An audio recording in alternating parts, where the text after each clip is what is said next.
Not gonna lie, I'm really loving how the budget keyboard segment is doing these days. Imagine what we all used to get for $40 to $60 range for a keyboard even 2 to 3 years back. When the budget keyboard scene was kicking off during 2020, Ajazz was one of the brands that showed up the scene, and not gonna lie, their older boards were quite meh. In late 2023, Ajazz actually started launching some very good budget stuff for the price, and AK820 series is one of them. The main reason I'm talking about this today is the starting price of this board for just $40 or BTT 4K. In today's video, I'll be looking into my long-term experience with Ajazz AK820 series. After watching this video, you'll get an idea for why you should consider this keyboard. These keyboards were sent by the Tech Diversity, the authorized distributor of Ajazz in Bangladesh. Use my discount code to get an additional discount. Check the link in the description for more. The AK820 series comes with a very familiar exploded 75% GMMK Pro-ish layout. The board is gasket mounted, has 5-pin hot swap PCB with south-facing RGB LED, polycarbonate plate, a nice double-shot PVT keycaps, decent switches from Ajazz, tuned stabilizers, and good dampening for a great sound. And on top of that, a nice rotary knob. The Pro variant has all this plus tri-mode connection and a nice LCD display at the bottom. Specs-wise, it looks really compelling. The standard variant cost $40 or BTT 4000 and the Pro variant cost $55 or BTT 5500. The case is made of ABS plastic. The tapping angle can be changed with the adjustable feet at the back. The board comes in various colorways complemented by these amazing double-shot PVT keycaps. These are OEM profiles with decent finishing and thickness overall, along with the great conspicuous font. Now, gasket-mounted boards are getting really affordable, and I gotta talk about the implementation of it here. The board uses jacked silicon thick gasket jackets and is attached to the polycarbonate plate. The gasket is placed in the enclosure between the top and the bottom plastic case. A very standard gasket mounting style that gives even sound across the board and decent flex coupling with the flex cut PCB. The PCB is fully hot swap and comes in with south-facing RGB LED supporting all 3-pin and 5-pin switches. The hot swap socket are QMS. I think they are some sort of budget hot swap sockets, sort of clones of KL and Gateron ones. To be honest, I never expect something costing $40 to have a south-facing RGB LED, as this is a more of an enthusiast feature. But keep in mind that if you ever gonna swap those keycaps and want something shine-through, go for this. Standard shine-through ones isn't gonna cut it. The PCB is flex cut. While it was exciting to see flex cut in the budget segment at first, it did had its fair share of issues, which I'll explain later. Now, Ajazz has also opted for some things to make the board sound better. At the top of the PCB, there is this IXP sheet, silicon between PCB and plate, some foam at the back of the PCB, and silicon mold inside of the case. Stabs also come in factory looped for decent performance. The rotary knob at the top right is made out of metal, and the knob can be used to control the volume mostly. Also, you can swap out the knob with anyone you like better. Now, I've got to talk about the software. This is a decent software that also allows you to not only control the RGB, but also remap the keys, map secondary layer, and for the Pro variant, adding your favorite GF at the display. The LCD display is quite nice, and by default, it shows time and date and connection mode. But well, I opted for some funky GF, that's what I like. There are loads of RGB modes that can be controlled from both software and the keyboard directly. The board also has a native Mac mode to choose, but keep in mind that the software is only for the Windows at the moment. I also did try the AK820 Pro in wireless mode, and the performance was really good, to be honest, in both the wireless variants. The Bluetooth mode has 125Hz polling rate and 2.4 GHz / the USB-C mode both has 1000Hz polling rate as usual. The board also has NKRO, but I think these are pretty standard features these days, so I don't think I have to talk much about it. Speaking of the switches, Ajazz has really stepped up in this regard. In this board, Ajazz has used their own switches, and the specs are there in the screen for you to understand. Just to summarize, all of these are linear switch variant which are decently smooth. Some of them, like Green Plum, is hyper responsive, and I think they are made for gaming. And the Sea Salt variant sounds really nice and deep. The best switch variant is the Ajazz Flying Fish and the Gift switch. I didn't get to try those, but judging from the experience of the people in the community, they sound and feel quite nice. So, to summarize, get the switch variant you prefer. Most of them sound quite clacky and high-pitched, except for the Sea Salt, Flying Fish, and Gift. You'll get an idea during the sound test.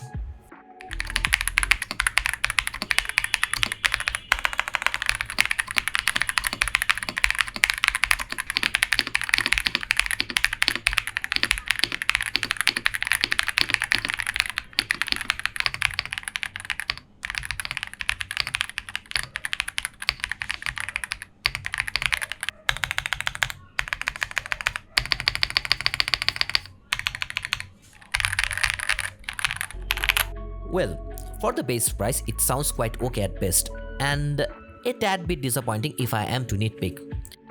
If you look closely, the main reason it doesn't sound amazing right out of the box is that the case seems to be quite hollow, and most importantly, the flex cut PCB. This is basically leaking the sound so much that the board overall sounds pretty bland. But this is not something that can be fixed, so let's fix it up. Opening the board is quite easy. Just insert this prying tool between the top and the bottom frame and you will be good to go.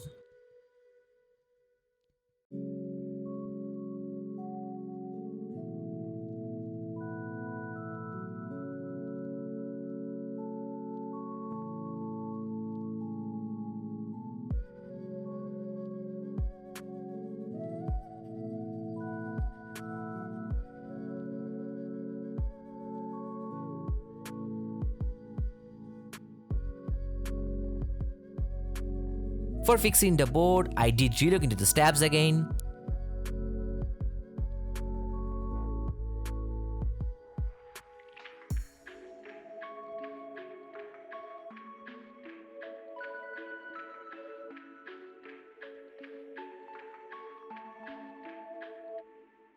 And did a 2-layer tape mod. The tape mod helps the board to sound fuller and fix the flex cut, preventing the sound leak.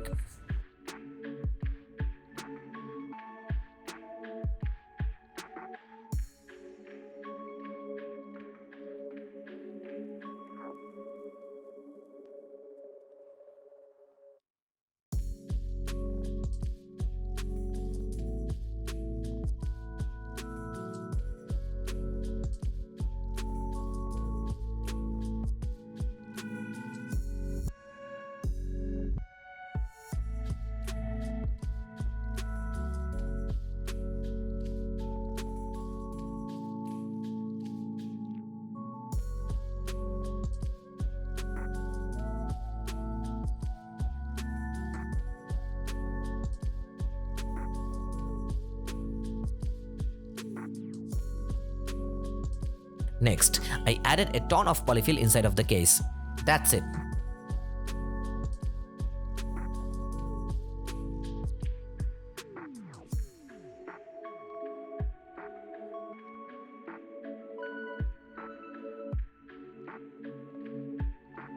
Now I think the board should sound better. So let's hit the sound test with not only the stock switches but also some other switches.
And I think it's obvious the board sounds quite better now. If I'm being honest, the stock sound of the board should have been close to this one if not the same.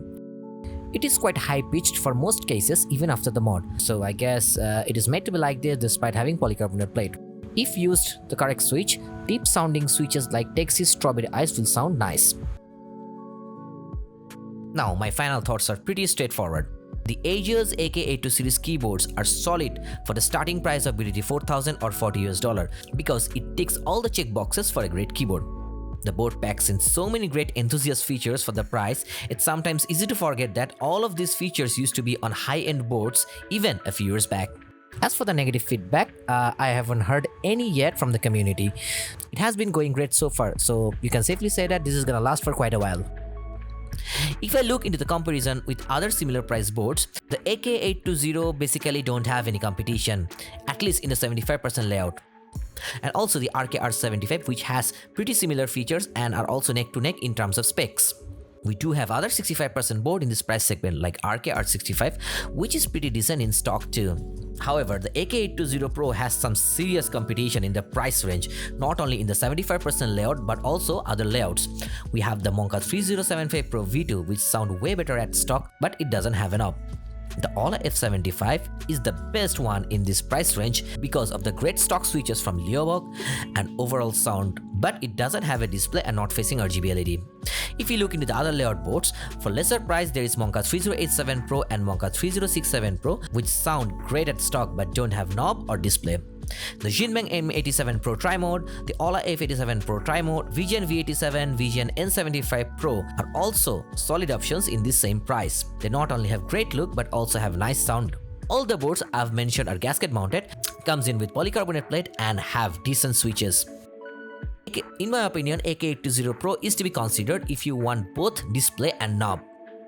One of my gripe with AK820 series is that there is no tactile switch variant, which is a bit of a shame because these days there are a lot of good budget tactile switches option, and I think it's a pretty missed opportunity. So if you're looking into your first mechanical keyboard at $40 or upgrading from a cheaper mechanical keyboard, want a small form factor keyboard with a rotary knob, the AK820 is a very good choice. And as for the AK820 Pro, well, it's for you to decide.